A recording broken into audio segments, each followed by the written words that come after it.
কি বলবো ভাই, বাইরে বেড়ানো যাচ্ছে না রোদে, মানে এত রোদ পড়ছে, গা মনে হচ্ছে উনি যাচ্ছে। তো সারাদিন বাড়িতে থাকছে আর জট্টন বেড়াচ্ছি, পুরা ঘেমে শোধ। আর চুয়াডাঙ্গায় যেমন শীতও পড়ে, এই গরমের সময় গরমও পড়ে ভাই। বাংলাদেশের রেকর্ড গরম, খুব কষ্ট হয়ে যাচ্ছে ভাই গরমের ভিতর বাইরে বেড়াতে।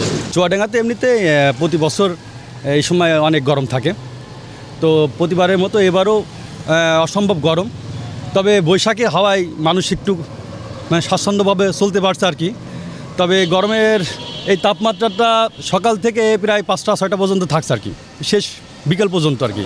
এজন্য মানুষের জীবন যানজট এবং চলাফেরা ইত্যাদি সকল কাজেই এটা কষ্টসাধ্য হয়েছে আর ভাই।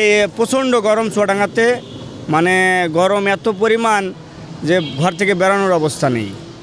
আর এই গরমের তীব্রতাটা এতটাই, আমার কাছে মনে হচ্ছে 9:30 থেকে 10টা থেকে শুরু করে একবারে 5:30 পর্যন্ত একই রকম গরম। মানে সূর্য ডোবার পরে একটু যদি স্বস্তি হয়, তাছাড়া প্রচণ্ড গরম ভাই চুয়াডাঙ্গাতে।